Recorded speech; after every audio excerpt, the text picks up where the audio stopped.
പിതാവിന്റെയും പുത്രന്റെയും പരിശുദ്ധാത്മാവിന്റെയും നാമത്തിൽ ആമേൻ.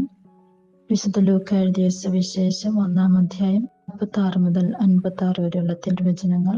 അക്കാലത്ത് മറിയം പറഞ്ഞു, എന്റെ ആത്മാവ് കർത്താവിനെ മഹത്വപ്പെടുത്തുന്നു. എന്റെ ചിത്തം എന്റെ രക്ഷകനായ ദൈവത്തിൽ ആനന്ദിക്കുന്നു. അവിടുന്ന് തന്റെ ദാസിയുടെ താഴ്മയെ കടാക്ഷിച്ചു. ഇപ്പോൾ മുതൽ സകല തലമുറകളും എന്നെ ഭാഗ്യവതി എന്ന് പ്രകീർത്തിക്കും. ശക്തനായവൻ എനിക്ക് വലിയ കാര്യങ്ങൾ ചെയ്തിരിക്കുന്നു. അവിടുത്തെ നാമം പരിശുദ്ധമാണ്. അവിടുത്തെ ഭക്തരുടെ മേൽ തലമുറകൾ തോറും അവിടുന്ന് കരുണ വർഷിക്കും.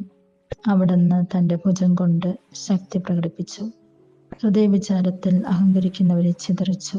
ശക്തന്മാരെ സിംഹാസനത്തിൽ നിന്ന് മറിച്ചിട്ടു. എളിയവരെ ഉയർത്തി.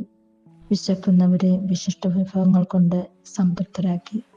സമ്പന്നരെ വെറും കൈയോടെ പറഞ്ഞയച്ചു. തന്റെ കാരുണ്യം അനുസ്മരിച്ചുകൊണ്ട് അവിടുന്ന് തന്റെ ദാസനായ ഇസ്രായേലിനെ സഹായിച്ചു. നമ്മുടെ പിതാക്കന്മാരായ അബ്രാഹത്തോടും അവന്റെ സന്തതികളോടും എന്നേക്കുമായി ചെയ്ത വാഗ്ദാനം അനുസരിച്ച് തന്നെ മറിയം അവരുടെ കൂടെ 3 മാസത്തോളം താമസിച്ചു. പിന്നെ വീട്ടിലേക്ക് മടങ്ങി. ഈ വചനഭാഗത്തിലൂടെ ദൈവം നമ്മിൽ നിന്നും ആഗ്രഹിക്കുന്നത് നമ്മൾ എളിമയുള്ളവരായിരിക്കുന്നതിന് വേണ്ടിയും നമ്മുടെ ഹൃദയവിചാരത്തിൽ അഹങ്കരിക്കാതിരിക്കുന്നതിന് വേണ്ടിയും എളിയവരെ അവിടുന്ന് ഉയർത്തുന്നു. അവിടുന്ന് കരുണ വർഷിക്കുന്നു. പരിശുദ്ധ കന്യകാമറിയം തന്റെ ജീവിതാനുഭവത്തിലൂടെ ദൈവത്തെക്കുറിച്ച് പാടിപ്പുകഴ്ത്തുകയാണ് ചെയ്യുന്നത്.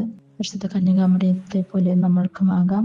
ദൈവം നമ്മുടെ ജീവിതത്തിൽ പ്രവർത്തിക്കുന്ന ഓരോ ചെറുതും വലുതുമായിട്ടുള്ള കാര്യങ്ങളെ കൊണ്ട് നമ്മൾക്കും ദൈവത്തെ പാടി സ്തുതിക്കാം. അതിനായിട്ടുള്ള കൃപാവരങ്ങൾ പിതാവായ ദൈവം നമ്മൾക്ക് ഓരോരുത്തർക്കും നൽകട്ടെ എന്ന് പ്രാർത്ഥിക്കുന്നു.